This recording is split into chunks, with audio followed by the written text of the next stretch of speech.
Subscribe to our channel by clicking the subscribe button. Click the bell button and enjoy the latest uploads from our channel. For the past 6 years I have watched almost every NFL game and, aside from a few pre-draft projects, 0 college football games. This is partly because covering the NFL is my job, but mostly because I enjoy pro football infinitely more than college.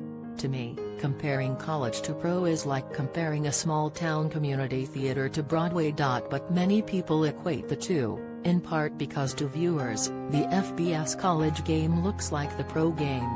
Both take place in large stadiums under bright lights with players in shiny uniforms, broadcast to a national television audience. Such illustrious presentations makes it easy to forget that the NFL is comprised of the top 2% of FBS players. The NCAA estimates that 1.6% of draft-eligible college players are actually drafted each year. I realize many fans watch football mainly for that glitzy presentation. They love the pageantry of football, the tradition, the sense of community. Most people say that in this regard, college beats pro. To those people, I say you're right. In fact, it's really not that close. But there are those of us who like football's pageantry but love its strategy. We see the game as a chess match, only where everyone's pieces are not the same. Those pieces are not confined to individual squares, they move not one at a time but all at once, and that movement usually doesn't stop until someone scores or gets hit. From a strategic entertainment standpoint, pro football annihilates college football. Here are the biggest reasons why: career lengths. In college, it's 1 to 4 years. You learn a player's strengths and weaknesses just in time for him to disappear. In the pros, guys stick around. A quality starter's career goes 8 to 10 years. Pro football allows you to know the characters involved, like a TV show you love. College football's characters, at most, give you a mini-series. Number of teams. The NFL has 32, categorized evenly into 8 divisions.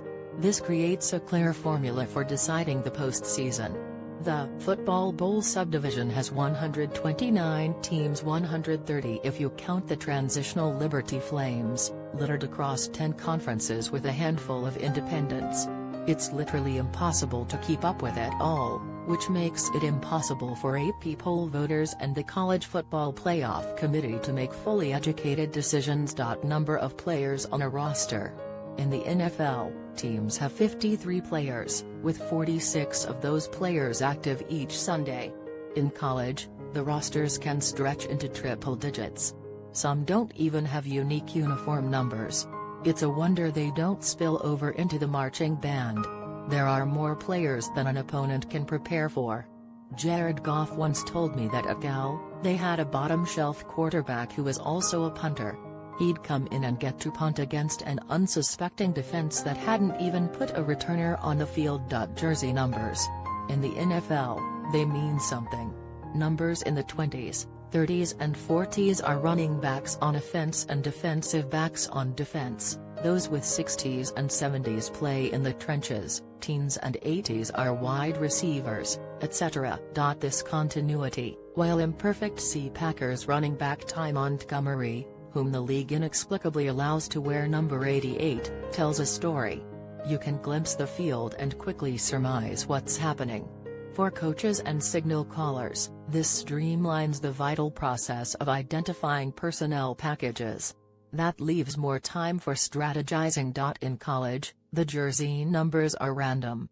Any player at any position can wear anything. It's chaos. Looking at the field is like poking your head into a noisy classroom and trying to make out what students are saying. Length of game.